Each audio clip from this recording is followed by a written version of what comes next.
سيدة المديرة chère Latifa, je suis particulièrement ému de me retrouver à l'ISADAC 50 ans après, ou 40, je ne sais plus compter, et de me retrouver à l'ISADAC avec le développement, le rayonnement qu'elle a aujourd'hui. Vous en êtes le fondateur. Je voudrais vous féliciter, Latifa, féliciter toute l'équipe autour de vous, féliciter les étudiants aussi de se retrouver dans ce lieu qui s'ouvre aujourd'hui à l'international, bien qu'il y ait quelques pas de fait avant, mais aujourd'hui de manière magistrale avec ce colloque qui nous permet d'avoir des personnalités du monde du théâtre, de la musique, de la scénographie, de l'intelligence artificielle. Je suis donc vraiment ravi. Je vous remercie, Latifa, je vous remercie Mahmoud, Aïssa, Tariq, et toute l'équipe. Je voudrais bien les nommer, toute l'équipe. Remercier les étudiants aussi qui, chaque fois que je mets les pieds dans cet établissement, m'accueillent un peu comme un père. Et c'est toujours émouvant.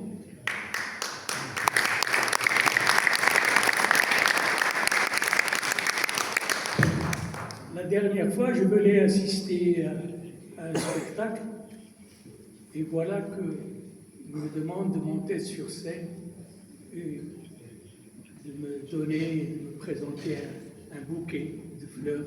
C'était inattendu. Je venais voir le spectacle. Et cette initiative, je n'avais pas, d'ailleurs, je ne sais pas s'ils sont encore là, je n'avais pas les mots pour les remercier. Parce qu'à la naissance de cet institut, personne n'y croyait.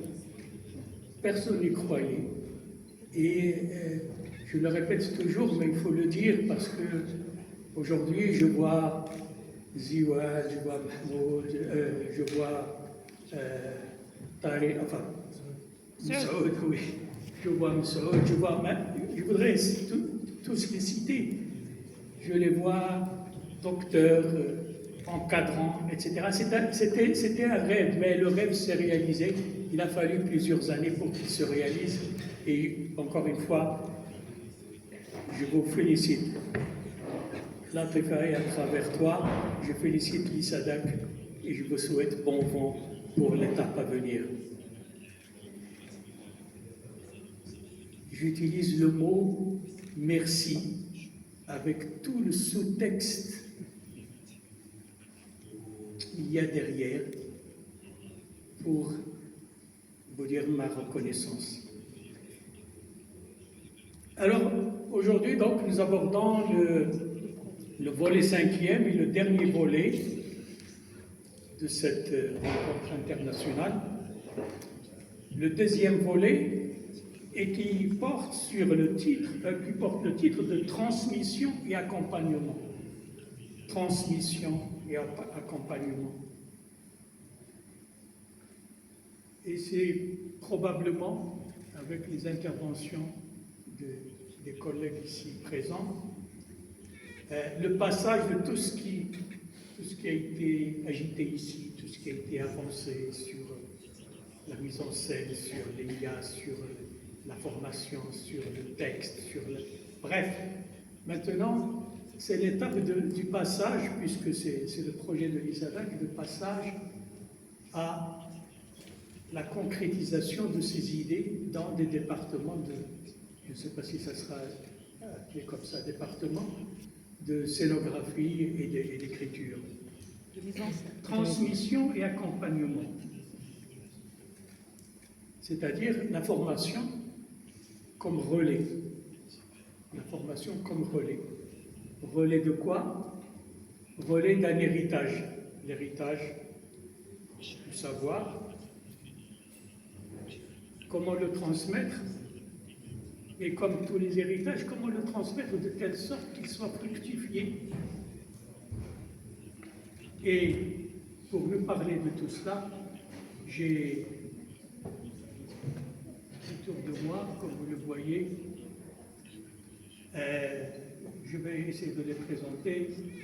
Nous avons déjà deux auteurs marocains remarquables et remarqués qui, aujourd'hui, apportent un souffle nouveau à l'écriture théâtrale au Maroc. Je parle d'Aïssam et je parle de Ahmed Sbeya. Nous avons un metteur en scène qui a aussi des responsabilités au niveau du SADAC, Mahmoud Chahdi. Et l'intérêt de retrouver Mahmoud Chahdi avec Ahmed Sbeya me fait penser à quelque chose qui nous manque peut-être ici au Maroc, à savoir cette relation, ces relations, cette intimité de relation entre l'auteur, les écrivains et les metteurs en scène. On sait que certains écrivains, Claudel en France par exemple, ou bien, Claudel, s'il n'avait pas rencontré un metteur en scène, n'aurait jamais écrit le théâtre qu'il a écrit, pas seulement Giraudoux et Jean Jouvet. Bref, cette relation, la relation tout à l'heure, on parlait de Mahara Patar, par exemple, de Peter Brook et Carrère. Donc, ces relations sont à développer. Les relations metteur en scène et écrivain sont à développer parce qu'un écrivain peut très bien avoir des écrivains, si vous voulez, mais qui n'ont pas, disons, de connaissances précises sur le théâtre. Et c'est cette relation qui peut développer chez nous des écrivains à venir. Alors, nous avons deux invités, et l'un des deux invités, on le connaît déjà, puisqu'il est déjà venu à l'ISADAC.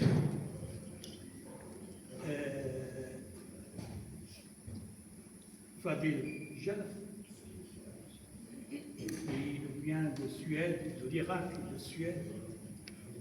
Et nous avons Madame Almeida, qui nous vient du Portugal. Alors pour les présentations, donc je me contente seulement de vous dire que toutes ces personnalités ont des publications, que toutes ces personnalités sont du domaine. Et donc, c'est avec plaisir que nous allons les écouter. Je vais essayer d'être prêt pour laisser le temps, évidemment, à la discussion. Et donc, nous allons avoir ces interventions sur comment transmettre ce savoir. Et d'abord, je commence par le premier point, une question: peut-on enseigner l'écriture théâtrale? Ça, c'est Ahmed Sbeya qui va nous en parler. Est-ce qu'on peut enseigner? Est-ce que ça s'enseigne, l'écriture théâtrale? Ce n'est pas évident.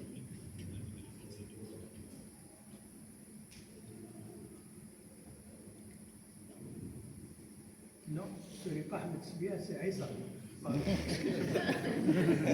Donc, c'est Aïssam qui va nous dire comment, enfin, la question de peut-on enseigner l'écriture théâtrale? Entre autres réflexions sur le développement, par exemple, du potentiel créatif chez l'apprenant. Ahmed Sbeya nous parlera d'un aspect extrêmement important, le statut de l'écrivain, du dramaturge marocain. Le statut du dramaturge marocain. Dans quel contexte? Contexte social, contexte économique.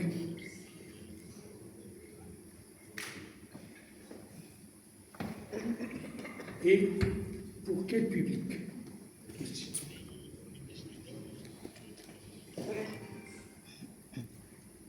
Donc,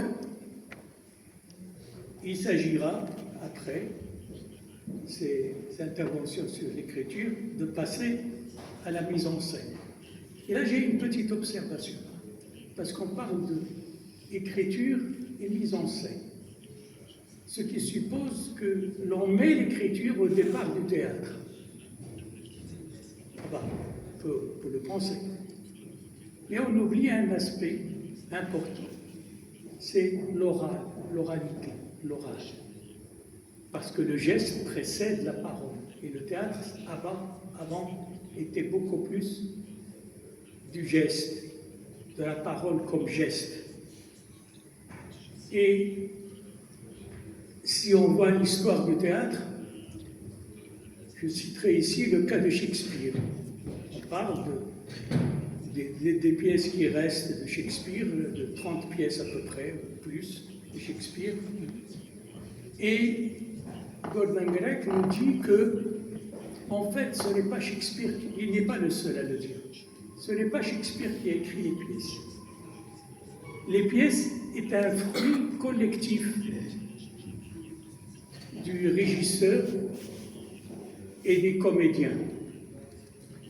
Toute la troupe qui monte le spectacle, et au cours des répétitions, on ajoute des scènes, on ajoute des répliques, on ajoute des dialogues. Et donc la pièce au départ est une esquisse. Shakespeare livre une esquisse. Une esquisse. Elle est donc nourrie, elle est habillée par l'équipe. Et cette esquisse de départ va pousser petit à petit et atteindre la perfection littéraire. Donc au départ, et Gordon Grec cite le cas de Hamlet, en disant l'édition de Hamlet de 1603, si vous la comparez à l'édition de 1604, vous allez voir une grande différence, parce que le premier texte, celui qui a été fait par la collectivité, est beaucoup plus théâtral. Alors que la version qu'on connaît, donc qui a été préparée, révisée par Shakespeare pour la publication. Donc vous voyez, c'est pourquoi je vous parle de la question de l'oralité avant l'écriture. Et l'écriture a fini par écraser le théâtre. Et on connaît toute l'histoire, si on ne sait pas le lieu ici de le faire, toute l'histoire du rapport du théâtre et de la littérature. La littérature a fait que le théâtre est devenu un genre littéraire. D'ailleurs, aujourd'hui, quand on parle de théâtre, on parle de théâtre, mais c'est quoi? De quoi on parle? Est-ce qu'on parle du texte dramatique? Mais du texte dramatique qui peut être lu seulement. D'ailleurs, les positivistes disaient que maintenant que l'alphabétisme a fait du progrès, on n'a plus besoin de représentation théâtrale. On peut seulement le lire. Donc quand on parle et c'est en rapport aussi avec peut-être justement tout ce qu'on verra avec nos intervenants,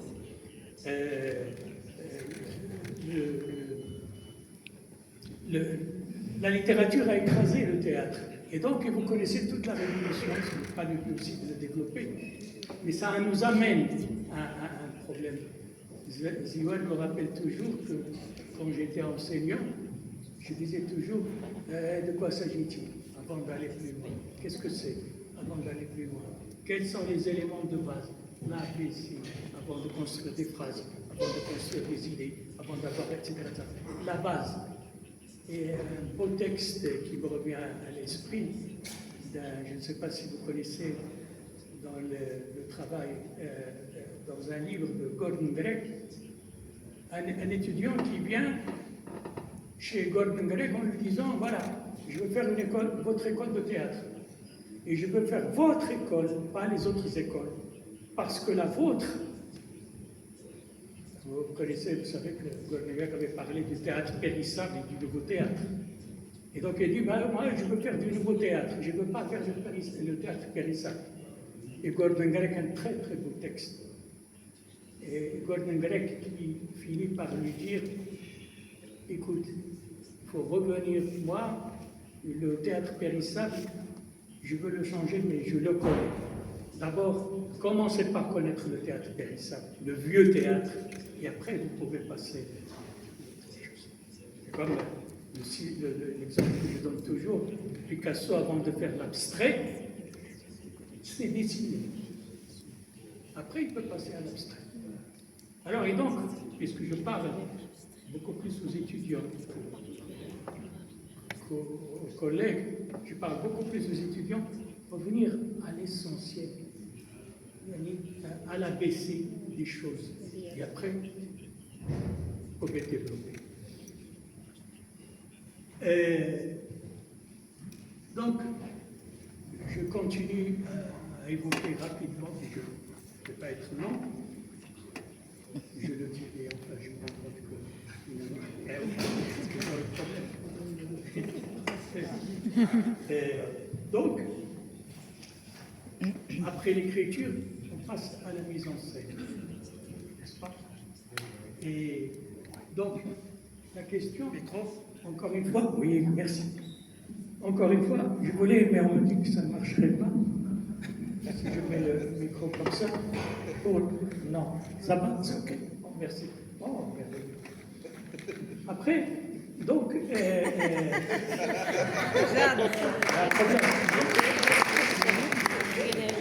vous applaudissez le micro. Bon. Le jeu du hasard et du micro. Ah. Alors, quand on passe à la mise en scène, donc on peut déjà se poser cette question. Mais qu'est-ce que c'est? Qu'est-ce que c'est? C'est quoi? De quoi s'agit-il? Qu'est-ce que c'est? Qu'est-ce que mettre en scène? Qu'est-ce que la mise en scène? Alors, vous savez que on parle de régisseur. Dans certains pays, on parle de régisseur, et non pas de metteur en scène. On parle de producteur aussi. Parce que la mise en scène, ce n'est pas quelque chose d'évident. Et la mise en scène, bon, il y avait, comme vous le savez, ce congrès des metteurs en scène dans les années 20, qui a fait que le metteur en scène est devenu le patron, au détriment de l'auteur. Mais même avec ça, quand vous pensez à des gens, par exemple, comme Jean Vilar, comme école, comme voie, comme possibilité, ou à Peter Brook aussi, c'est des gens très modestes. Le metteur en scène n'a pas du tout cette arrogance, si vous voulez, par rapport à l'auteur. Jean Vilar se disait serviteur de l'auteur. Mais quand on parle de serviteur, c'est-à-dire serviteur, mais en tant que serviteur, vous pouvez mieux servir l'auteur, puisque l'auteur, en écrivant, évidemment, il y a ce qui est conscient, il y a ce qui n'est pas conscient, qui est là. Et donc, le metteur en scène, n'est-ce pas, va l'aider à sortir tout cela. Et je pense que le travail entre Slia et Mahmoud, je pense qu'il est dans ce sens. C'est pourquoi j'apprécie, c'est pourquoi je le cite. Non pas parce qu'ils sont là, mais parce que c'est comme ça que je vois les choses. Donc, qu'est-ce que mettre en scène? Alors, Mahmoud nous dira, et ça tombe très bien, je prends ça du résumé de sa communication, nous dira que une formation spécifique de metteur en scène n'est pas quelque chose d'évident. Ce n'est pas une formule, si vous voulez, qui est prête, que l'on peut appliquer. Former un metteur en scène, former des metteurs en scène, je ne sais pas d'ailleurs. À la naissance de l'ISADAC, on s'était posé un peu ces questions et on a mis l'accent sur l'acteur au départ, plus le scénographe. Et si vous remarquez, par exemple, les grands metteurs en scène dans ce monde, la plupart n'ont pas fait d'école de mise en scène. Ils sont partis d'acteurs, comme acteurs. Quand vous prenez le cinéma marocain, par exemple, ben je le dis juste, ça va y donner là, donc ils peuvent corriger. Quand vous prenez les metteurs en scène de cinéma au Maroc, par exemple, ceux qui ont fait du théâtre réussissent mieux, vraiment, à mon sens, dans leur métier de metteur en scène. Donc, est-ce qu'il y a une formation spécifique de metteur en scène? Donc, Mahmoud se pose cette question qui est essentielle. À propos de cela, hier, un des étudiants de l'ISADAC, non, lauréat de l'ISADAC, avait dit que pourquoi on nous a enseigné dans la section scénographie à l'ISADAC l'éclairage, le ceci, les cela, etc. Est-ce que c'est une raison économique? Je ne sais pas s'il est encore là.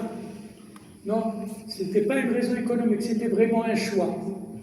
On avait même prévu des cours d'initiation à l'électricité, de physique, si vous voulez, de biologie, sur les comportements, c'est-à-dire tourner un peu toute cette base-là.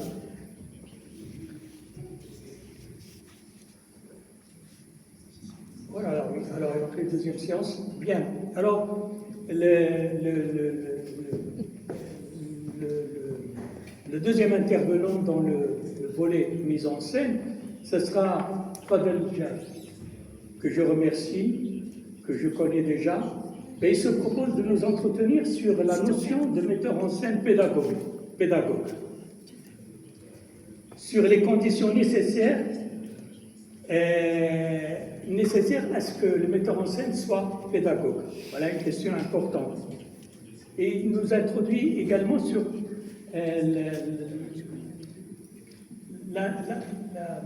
comment dire, l'utilité de s'ouvrir, c'est évident, de s'ouvrir sur les autres écoles.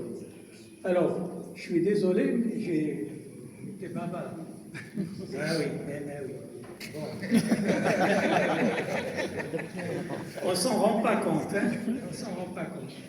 Alors, l'autre intervenant que j'ai le plaisir de saluer, qui nous vient du Portugal, alors j'ai appris qu'il y a un souterrain en projet Maroc-Portugal.